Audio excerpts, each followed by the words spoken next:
राधे राधे। कैसे हैं आप लोग? ईश्वर कृपा से आप सब अच्छे होंगे। ईश्वर सब पे कृपा बनाए रखे, सबका कल्याण करे। आज मैं बताने जा रहा है श्रीमद् भागवत महात्म का पहला अध्याय। क्योंकि भागवत तो कल हमारी पूर्ण हो चुकी है और उसका महात्म जो है उसके बारे में हम आपको बताने जा रहे हैं। उसका पहला अध्याय है परीक्षित और वज्रनाभ का समागम। सांडिल मुनि के मुख से भगवान की लीला के रहस्य और ब्रज भूमि के महत्व का वर्णन। और इसका वर्णन करने से पहले हम कहना चाहेंगे, यदि आपने हमारे चैनल को सब्सक्राइब नहीं किया है तो प्लीज़ हमारे चैनल को सब्सक्राइब कर लीजिए और बेल आइकन बटन अवश्य दबा दीजिए, जिससे कि हमारे आने वाले सारे वीडियोस आपको प्राप्त हो सकें। यदि कथा अच्छी लग रही है, समझ में आ रही है, तो वीडियो को लाइक शेयर अवश्य कीजिए और कमेंट में राधे राधे अवश्य लिखिए। चलिए अब चलते हैं कथा की तरफ। श्रीमन्नारायण नारायण हरि हरि, भजवन नारायण नारायण हरि हरि, तेरी लीला सबसे प्यारी प्यारी, हरि हरि तेरी लीला सबसे न्यारी न्यारी, हरि हरि। श्रीमन नारायण नारायण हरि हरि, भजवन नारायण नारायण हरि हरि, लक्ष्मी नारायण नारायण हरि हरि। राधे राधे। बोलो कृष्ण कन्हैया लाल की जय। महर्षि व्यास कहते हैं कि जिनका स्वरूप है सच्चिदानंद घन, जो अपने सौंदर्य और माधुर्य आदि गुणों से सबका मन अपनी ओर आकर्षित कर लेते हैं और सदा सर्वदा अनंत सुख की वर्षा करते रहते हैं, जिनकी ही शक्ति से इस विश्व की उत्पत्ति स्थिति और प्रलय होते हैं, उन भगवान श्री कृष्ण को हम भक्ति रस का आस्वादन करने के लिए नित्य निरंतर प्रणाम करते हैं। नैमिषारण्य क्षेत्र में श्री सूत जी स्वस्थ चित्त से अपने आसन पर बैठे हुए थे। उस समय भगवान की अमृतमयी लीला कथा के रसिक उसके रसास्वादन में अत्यंत कुशल सौनक आदि ऋषियों ने सूत जी को प्रणाम करके उनसे यह प्रश्न किया। ऋषियों ने पूछा कि सूत जी, धर्मराज युधिष्ठिर जब श्री मथुरा मंडल में अनिरुद्ध अनिरुद्ध नंदन वज्र का और हस्तिनापुर में अपने पौत्र परीक्षित का राज्याभिषेक करके हिमालय पर चले गए, तब राजा वज्र और परीक्षित ने कैसे कैसे कौन कौन सा कार्य किया। सूत जी ने कहा कि भगवान भगवान नारायण, नरोत्तम, नर देवी, सरस्वती और महर्षि व्यास को नमस्कार करके शुद्धचित होकर भगवत तत्व को प्रकाशित करने वाले इतिहास पुराण रूप जय और जय का उच्चारण करना चाहिए। सौनकादि ब्रह्म ऋषियों, जब धर्मराज युधिष्ठिर आदि पांडवगण स्वर्गारोहण के लिए हिमाचल चले गए या हिमालय चले गए स्वर्गारोहण के लिए, तब राजा परीक्षित एक दिन मथुरा गए। उनकी इस यात्रा का उद्देश्य इतना ही था कि वहां चलकर वज्रनाभ से मिलजुल आए। जब वज्रनाभ को यह समाचार मालूम हुआ कि मेरे पिता तुल्य परीक्षित मुझसे मिलने के लिए आ रहे हैं, तब उनका हृदय प्रेम से भर गया और उन्होंने नगर से आगे बढ़कर उनकी अगवानी की, चरणों में प्रणाम किया और बड़े प्रेम से उन्हें अपने महल में ले आए। वीर परीक्षित भगवान श्री कृष्ण के परम प्रेमी भक्त थे। उनका मन नित्य निरंतर आनंद घन श्री कृष्ण चंद्र में ही रमता रहता था। उन्होंने भगवान श्री कृष्ण के प्रपौत्र ब्रजनाभ का बड़े प्रेम से आलिंगन किया और इसके बाद अंतःपुर में जाकर भगवान श्री कृष्ण की रोहिणी आदि पत्नियों को नमस्कार किया। रोहिणी आदि श्री कृष्ण पत्नियों ने भी सम्राट परीक्षित का अत्यंत सम्मान किया और वे विश्राम करके जब आराम से बैठ गए, तब उन्होंने वज्रनाभ से यह बात कही।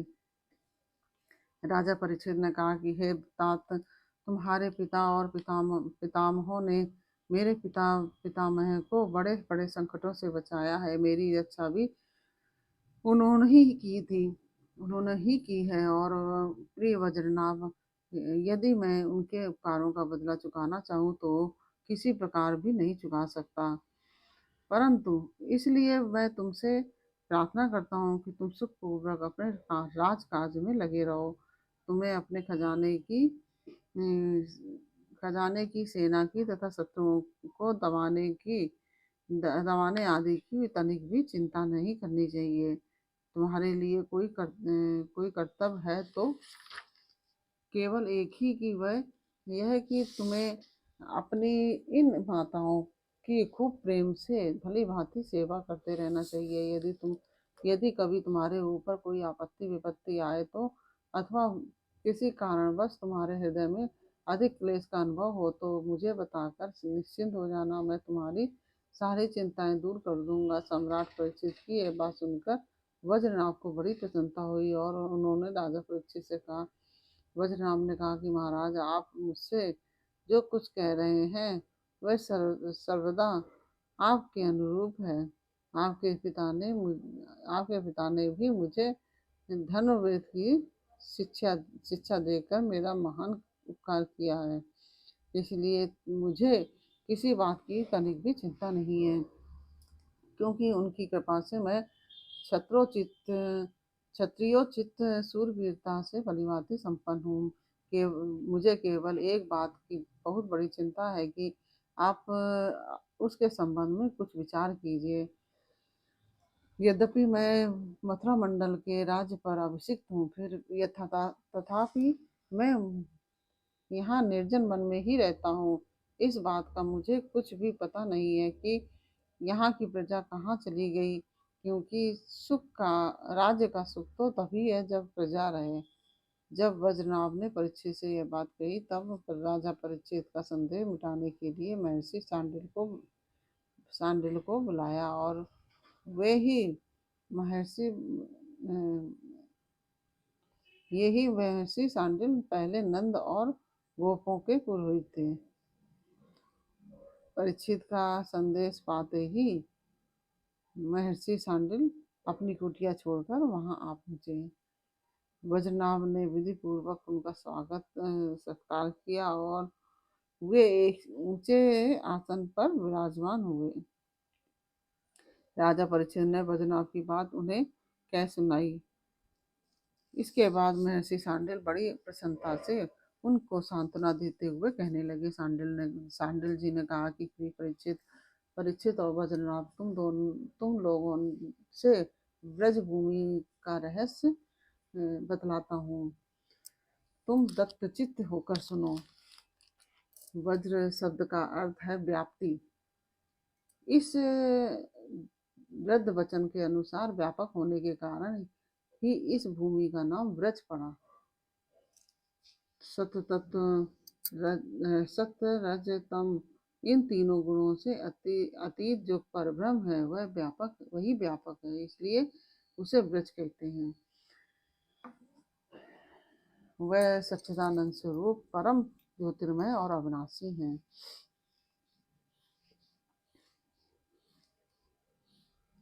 जीवन उन्मुक्त पुरुष उसी में रहते हैं। इस परब्रह्म स्वरूप ब्रजधाम में नंद नंदन भगवान श्री कृष्ण का निवास है। उनका एक एक अंग सच्चिदानंद स्वरूप है। वे आत्मा राम और आप काम है। प्रेम सागर में डूबे हुए रसिक जन ही उनका अनुभव करते हैं। भगवान श्री कृष्ण की आत्मा है राधिका। उनसे रमण करने के कारण ही उनसे रमण करने के कारण ही रहस्य रस के मर्मज्ञ ज्ञानी पुरुष उन्हें आत्माराम कहते हैं। काम शब्द का अर्थ है कामना, अब यानी कि अभिलाषा। ब्रज में भगवान श्री कृष्ण से वांछित पदार्थ है गौवें, ग्वाल बाल, गोपियां और उनके साथ लीला विहार आदि। वे सब के सब यहाँ नित्य प्राप्त हैं। इसी से श्री कृष्ण को आप्त काम कहा गया है। भगवान श्री कृष्ण की यह रहस्य लीला प्रकृति से परे है, और वे जिस समय प्रकृति के साथ खेलने लगते हैं उस समय दूसरे लोग भी उनकी लीला का अनुभव करते हैं। प्रकृति के साथ होने वाली लीला में ही रजोगुण, सत्वगुण और तमोगुण द्वारा सृष्टि, स्थिति और प्रलय की प्रतीति होती है। इस प्रकार यह निश्चय होता है कि भगवान की लीला दो प्रकार की है, एक वास्तविक और दूसरी व्यवहार की। वास्तविकी लीला स्वयं वेद है और स्वयं उसे स्वयं भगवान और उनके रसिक भक्तजन ही जानते हैं। जीवों के सामने जो लीला होती है वह व्यवहारिक की लीला है और वास्तविकी लीला के बिना व्यवहारिक की लीला नहीं हो सकती, परंतु व्यवहार की लीला का वास्तविक लीला के राज्य में कभी प्रवेश नहीं हो सकता। तुम दोनों भगवान की जिस लीला को देख रहे हो यह व्यवहार की लीला है। यह पृथ्वी और स्वर्ग आदि लोक इसी लीला के अंतर्गत हैं। इसी पृथ्वी पर यह मथुरा मंडल है। यही वह ब्रजभूमि है जिसमें भगवान की वह वास्तु की रहस्य वह वास्तु की रहस्य लीला गुप्त रूप से होती रहती है। वह कभी कभी प्रेमपूर्ण रहस्य वाले रसिक भक्तों को सब ओर दिखने लगती है। कभी 28वें द्वापर के अंत में जब भगवान की रहस्य लीला के अधिकारी भक्तजन यहाँ एकत्र होते हैं, जैसा कि इस समय भी कुछ काल पहले हुए थे। जैसा कि इस समय भी कुछ काल पहले हुए थे। उस समय भगवान अपने अंतरंग प्रेमियों के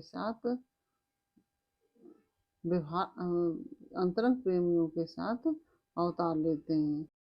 उनके अवतार का यह प्रयोजन होता है कि रहस्य लीला के अधिकारी भक्तजन भी अंतरंग परिकरों के साथ सम्मिलित होकर लीला रस का आस्वादन कर सकें। इस प्रकार जब भगवान अवतार ग्रहण करते हैं उस समय भगवान के अभिमत प्रेमी देवता और ऋषि आदि भी सब ओर अवतार लेते हैं। कभी कभी जो अवतार हुआ था उसमें भगवान अपने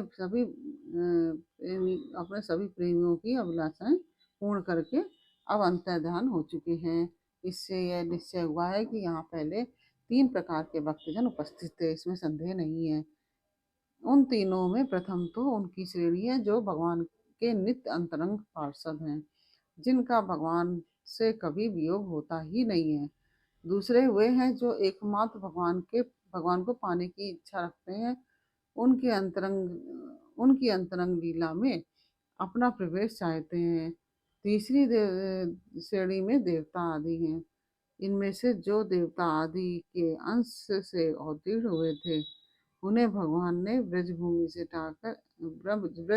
हटाकर पहले ही द्वारका पहुंचा दिया था। फिर भगवान ने ब्राह्मण के शाप से उत्पन्न मूसल को निमित्त बनाकर यदुकुल में अवतीर्ण देवताओं को स्वर्ग में भेज दिया और पुनः अपने अपने अधिकार पर स्थापित कर दिया तथा जिन्हें एकमात्र भगवान को ही पाने की इच्छा थी वे उन्हें प्रेमानंद स्वरूप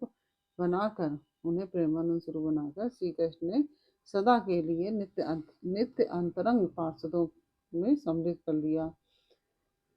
जो नित्य पार्षद है वह यद्यपि यहाँ गुप्त रूप से होने वाली नित्य लीला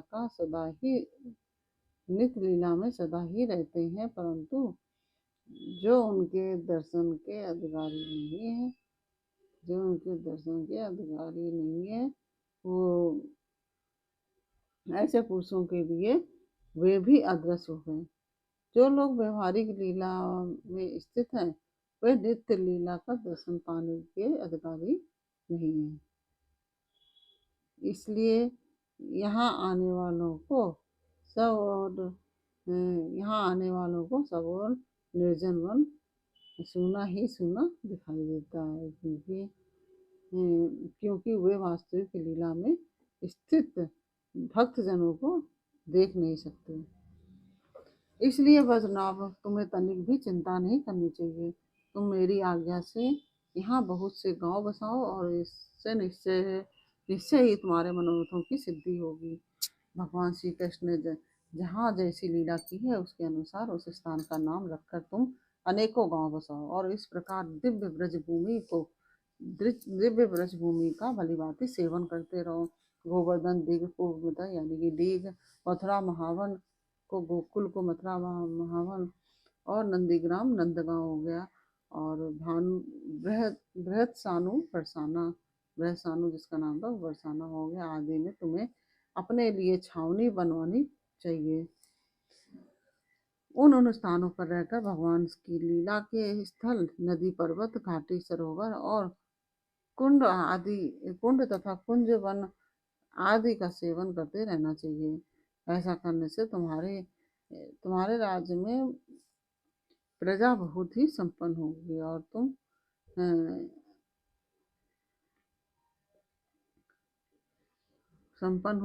तुम भी अत्यंत प्रसन्न रहोगे। यह ब्रजभूमि सच्चिदानंदमयी है, अतः तुम्हें प्रयत्न पूर्वक इस भूमि का सेवन करना चाहिए। मैं आशीर्वाद देता हूँ कि मेरी कृपा से भगवान की लीला के जितने भी स्थल हैं, सबकी तुम्हें ठीक ठीक पहचान हो जाएगी। वज्रनाभ, इस ब्रज भूमि का सेवन करते रहने से तुम्हें किसी दिन उद्धव जी मिल जाएंगे। फिर तो अपनी माताओं सहित तुम उन्हीं से इस भूमि का तथा भगवान की लीला का रहस्य भी जान लोगे। मुनिवर सांडिल जी उन दोनों को इस प्रकार समझा बुझा कर भगवान श्री कृष्ण का स्मरण करते हुए अपने आश्रम पर चले गए। उनकी बातें सुनकर राजा परीक्षित और वज्रनाभ दोनों ही बहुत प्रसन्न हुए। इस प्रकार से यह पहला अध्याय पूर्ण होगा। यह अध्याय आपको कैसा लगा, यह हमें कमेंट बॉक्स में अवश्य बताइए। अच्छा लगा हो तो वीडियो को लाइक से अवश्य कीजिए, कमेंट में राधे राधे अवश्य लिखिए। फिर मिलते हैं आपसे अगले अध्याय के साथ अगले वीडियो में। तब तक के लिए राधे राधे।